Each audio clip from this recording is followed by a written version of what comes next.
So as other videos were in the works, I went to Japan, and it was one of the best weekends of my life.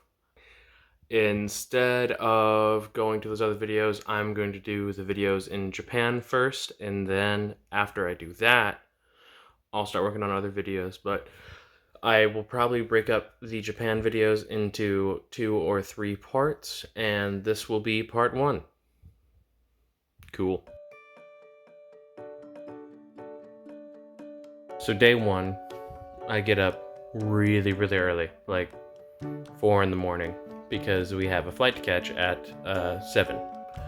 So I meet the other people from Busan that are going on the program, and we make it to the airport. Not really an issue, pretty easy. Nothing too concerning, and then we waited for our flight. Normal flight.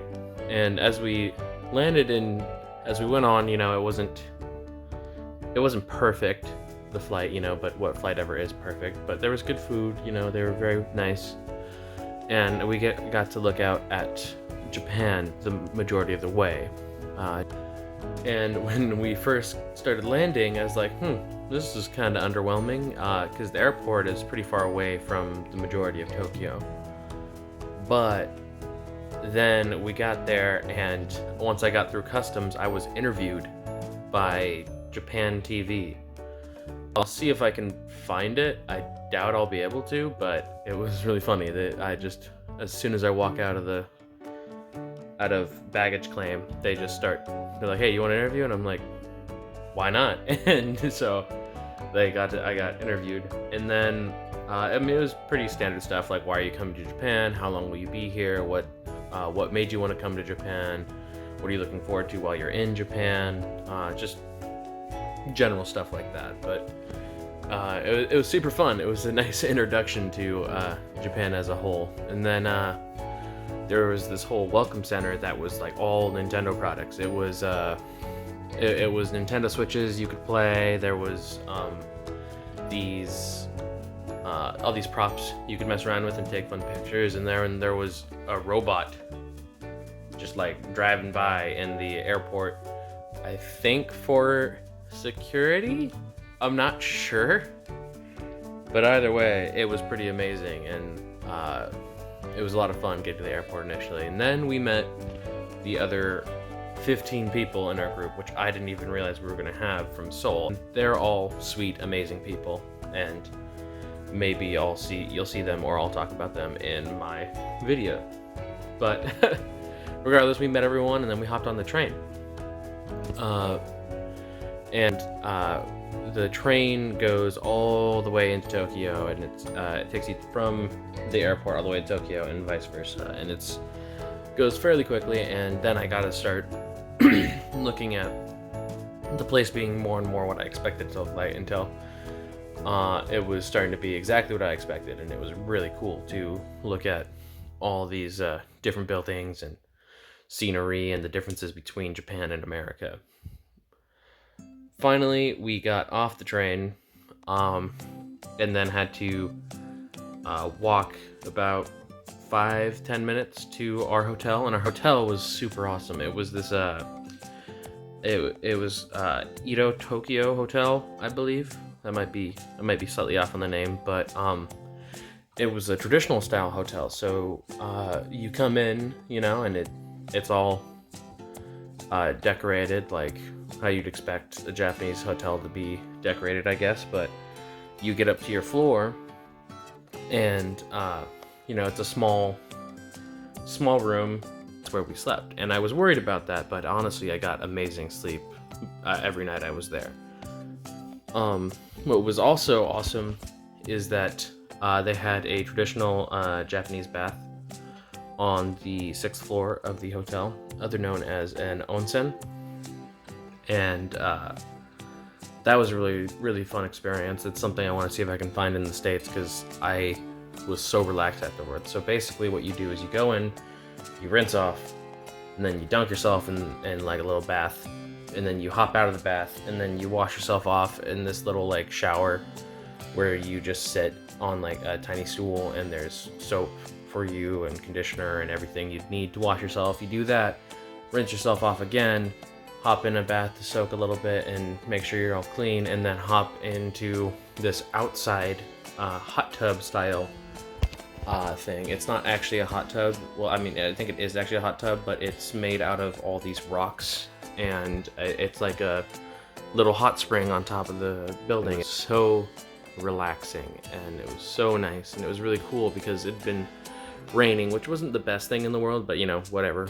I'm not gonna let it ruin my time in Japan. But that was really cool that it was raining while I was sitting out there. So like, there was just a little bit of rain getting in, and it was just like this cool, like calm moment of the rain steaming with the hot spring. And then when I got out, dried off and went to bed, I was so relaxed. I passed out almost instantly and slept for 9 hours, which for me, it was a long time. But before that, before we checked out the onsen and everything, we did go out, and we went out to Asakusa, I believe is how you pronounce it. If I'm wrong, I will let you guys know with edits or something, but it was really cool. It was this temple in Tokyo that was famous because it has these giant lanterns, and it has several gates with giant lanterns. And then as you go through the first one, there's just all these shops that line down the street, and they're all classic style shops. Like they have chopsticks, fans, charms, bracelets, everything and anything you could think of. Anything and everything you want or need or expect, you know. And they had traditional food and dessert stands, just all kinds of awesome stuff. And it was really awesome, and it was fun to explore that area. And as you keep going down, you eventually get to the actual temple itself.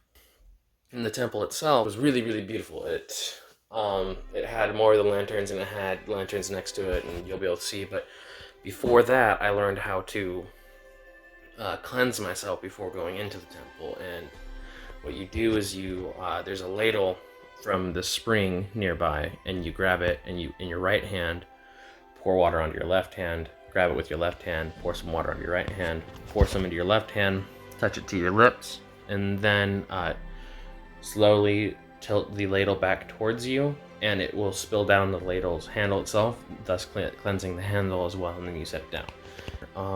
The cool thing is I got to do my fortune for 100 yen, which is about $1, but you know, like, why not?